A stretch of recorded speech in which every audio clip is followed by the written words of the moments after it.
Hello again. Machado back. We are going to be finishing up 10.5 now. We're looking at applications of these exponential and logarithmic functions. These are the applications that we've looked at so far. If you remember them back from 10.2, remember that P is our initial investment.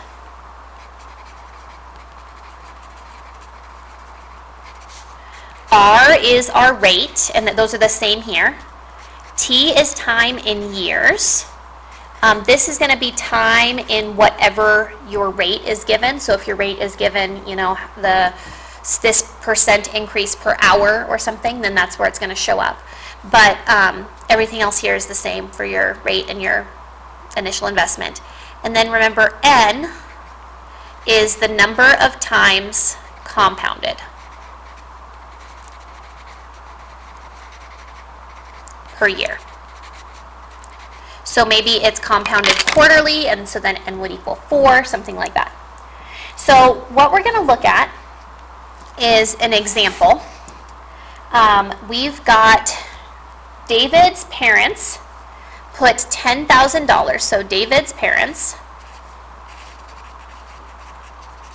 they put $10,000 into an account on his first birthday.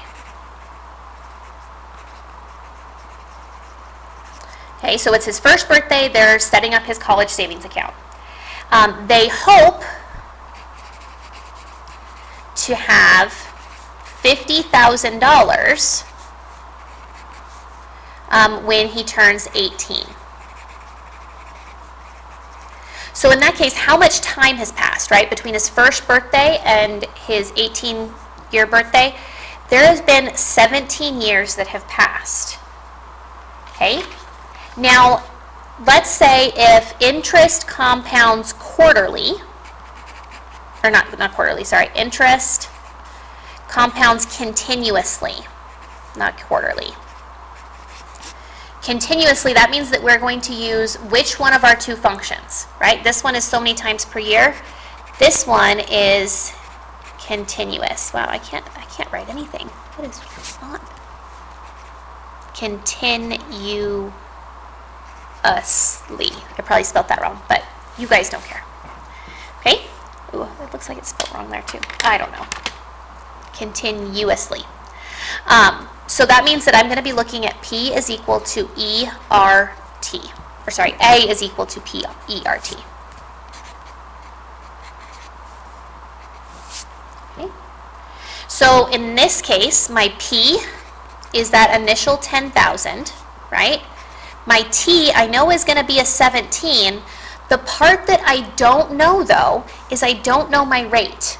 I do, however, know that after 17 years, we want to have $50,000. So I'm going to go ahead and plug these in here and see what I end up with. So I've got 50,000 is equal to 10,000 times E to the R times 17. Now, this hopefully looks like something like we looked at in the previous video. I can get this E by itself, right? I can go ahead, divide both sides by 10,000. So I've got 5 is equal to E to the 17R. Now, I can unwrap this, right? I'm going to have ln, or natural log, right, log base E, of 5 is equal to 17R. I can go ahead and I can divide both sides by 17, and my rate, if I want my exact answer, is going to be natural log 5 divided by 17, which is approximately, if I plug this in here, natural log 5. Remember that if you're doing these, you always want to remember to end your parentheses, because if I go divided by 17, that still is inside of my log, and I don't want to do that. So I want to go natural log 5 divided by 17. And I end up with, my rate is 0.094, or sorry, 0.95, which means that they need a 9.5% interest rate in order to get that type of a return on their investment. Okay? So let's look at another one.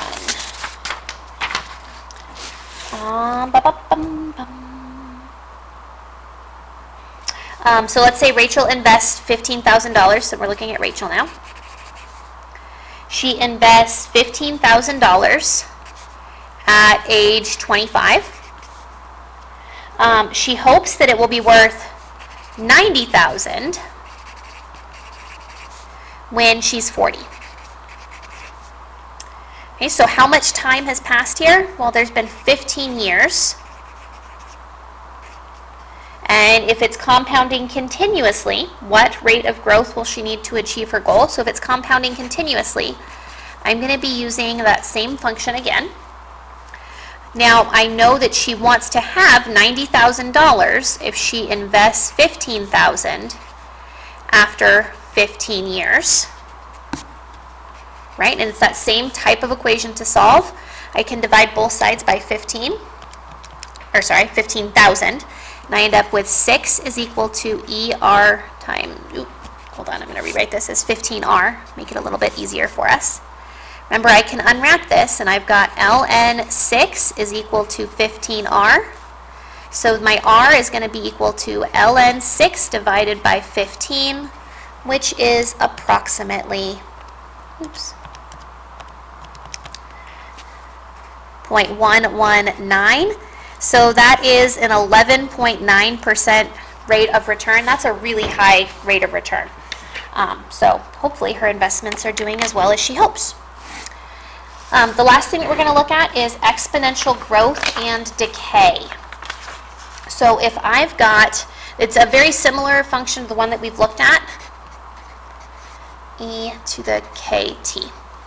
Okay, so it's really, really similar. A is the amount that we have. Right? This is the amount that we have after time. It's the final amount. This is our initial amount. And then K is going to be either our growth rate or decay rate, right? It might be a smaller amount depending on what it is that we're dealing with. And then T is going to be time. This is one where it might not necessarily be in years, it just depends on what we're dealing with. If we're dealing with bacteria, it's probably going to be in hours or days. Give me a second, I'm going to sharpen my pencils, sorry. All right. So for these, let's look at a situation where we're dealing with bacteria growth. Okay, so we've got a certain bacteria, and it grew from 100 to 300 in only 3 hours, right? At this rate, how many will there be in a day? After 24 hours. So this is really a two-part question. The first thing that I've got to find is, what is K? That's going to be my big question to start, right? I know that my initial bacteria is going to be 100, and I know that my final is 300, and my time is going to be 3 hours. I can use all of that information. So 300 is equal to 100 e to the 3k, right? Because my 3 is my hours and then k is my rate that I don't know. And I can figure out what my k is equal to. I divide both sides by 100. So 3 is equal to e to the 3k. So natural log 3 is equal to 3k. So then k is ln 3 divided by 3, which is approximately 0.366. So now this is the important one. How many are there going to be after 24 hours? Right? So if we start off with 100, right? And I know that my rate is going to be 0.366, and then my time is going to be 24. This is something I can just plug into my calculator. So I'm going to have 100 times, on my calculator I have to hit second, and then this natural log button here, so I can get e to the 0.366 times 24. and then times 100. Ooh, that's a lot. That makes sense though.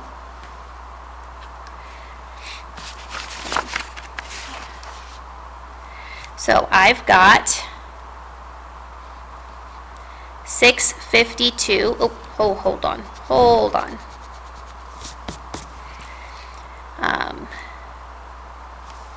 Yeah, 652.8. So 6,528.94, and I'm going to multiply it by 100.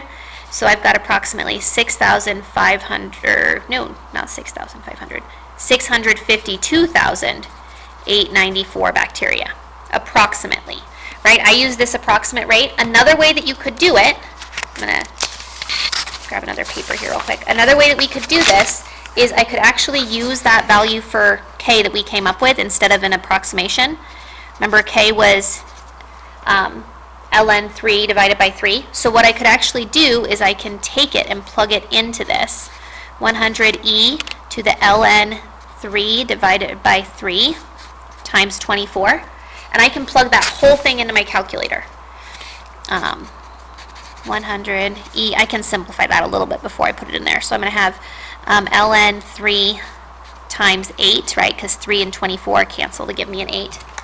So I can plug it in here. I could simplify it more before I go, but that's okay. I've got ln 3 times 8, and then times 100. And I get a nicer answer. 656, 100. It just depends on if you want to round or not. I'm not going to be super nitpicky about it. Okay? And that's pretty much all that we're looking at. So hopefully that will be enough to get you through these. This is the end of chapter 10. Can't believe we've already done an entire chapter and I haven't seen you for any of it. So hopefully we'll know more about what happens after spring break, and I'll hopefully be able to get you guys back in the classroom and go from there. Remember to please fill out that weekly check-in. It's been really helpful for me. I get an idea as to who's doing well, not just based off of whether or not you've turned in your work. I know that a lot of people are just, turning in their work, but for me, it's a lot better if I can see if you haven't done it because you're struggling or if you haven't done it because you're just not feeling it. And so I want to know. Thank you, and I miss you. I will talk to you very soon. Adios.